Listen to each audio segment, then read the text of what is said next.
The most entertaining portion of this is usually the questions and answers. You rarely get a chance to keep your doctor in the room to ask them questions. Usually we kind of have one hand on the doorknob as we're trying to get out, and you're asking your last question, and we're saying, no, don't have time. Okay, now is your time. Start from the front and work back, yes.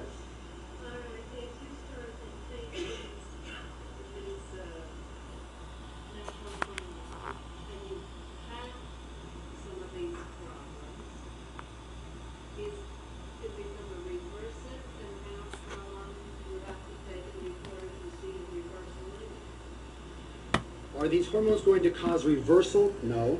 It's not going to make you look and dance like you did when you were 20. Sorry. Does it help reverse the change that continues to occur? Yes. Within a month, you'll get your levels back up to where they should be. Then you'll start to see improvement in your symptoms as well as improvement in your deterioration. That should take a couple months. You should take it. You should take them indefinitely. Why? Because there's health benefits to it. As soon as you stop taking the hormones, then you lose the health benefit of it. How long should you take it? For as long as you breathe.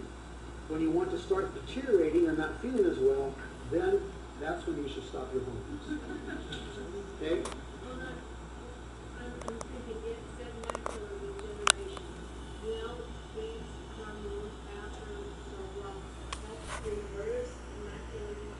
It will not reverse macular degeneration.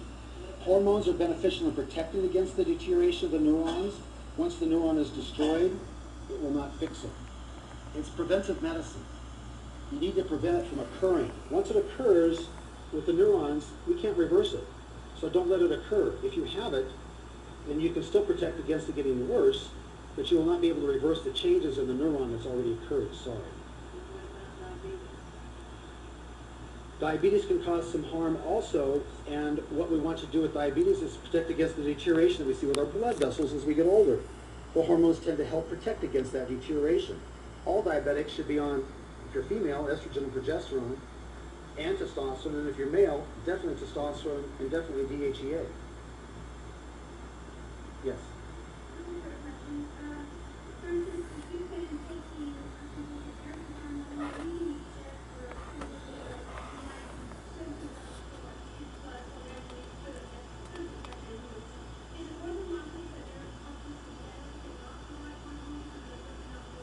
The synthetic hormones can help improve symptoms, but the concern is there's some side effects to them, and they may cause other problems long term. Why take them if they cause problems long term when you can take something else and avoid the problems that you see long term? On the other hand, what you're taking may not be adequate enough to help control your symptoms. I've watched you the whole lecture sit there and fan yourself, and I've been just trying to chomping at the bit to say, boy, you need a prescription for some estrogen and progesterone. Sorry, I understand. They may need to be increased because your body is not as sensitive to the hormones as other people may be. This is something that you probably also need to appreciate. The most common type of diabetes is type 2 diabetes. What happens in type 2 diabetes is that the cells become resistant to the insulin. So you have to put more insulin in the system or in your body to make it work because the receptor site is resistant. You can have resistance to all of your hormones, not only insulin, but other hormones. And you may be just very resistant to the hormones that you're taking. So you need to raise the levels up high enough to where you see improvement of your symptoms.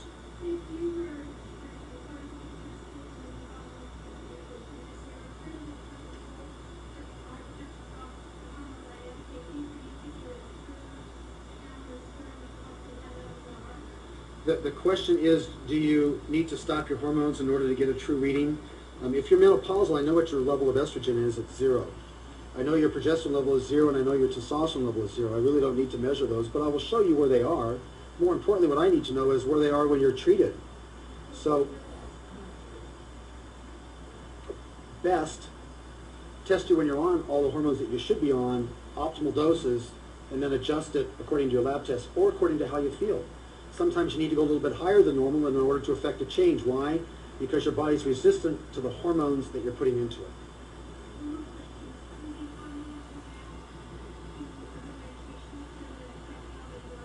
Do the hormones affect other medications? All we're doing is bringing your hormones back to what you had when you were younger. That's all we're doing. There's no difference. So your body won't react to the medications. It's something that's supposed to be there. And it's supposed to be there in optimal amounts. And when it's low, that's when it's harmful. When it's optimal, where it should be, that's when it's good. Yes?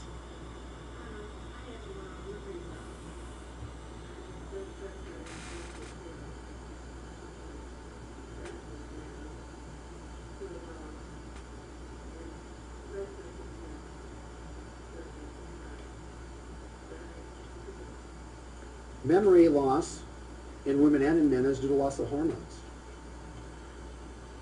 Once you have that memory loss, I can't reverse that.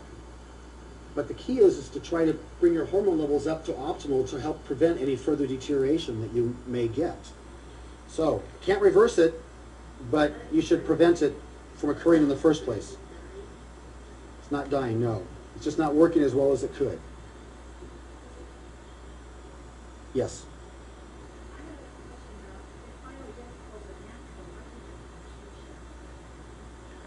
The bioidenticals are natural, meaning it's the same identical molecule that's normally found in your body. Some people think natural because it comes from plants. No. Natural means it's the same identical molecule. So we prefer to use the term bioidentical or molecularly similar, but some people like to use the term natural, whichever you want. But it's still a hormone. It's still a medicine that is dispensed by a pharmacist. All medicines that are dispensed by pharmacists require a prescription. The medicines that we prescribe through compounding pharmacies are medicines that are actually made by the pharmaceutical companies. It's an FDA-approved medicine. We just change the doses of them to your symptoms or to the levels in your blood. But they still all require prescriptions because they're regular medicines just like other medicines. They just happen to be the same molecular hormonal structure as that which you normally have. But it still requires a prescription because it is a medicine.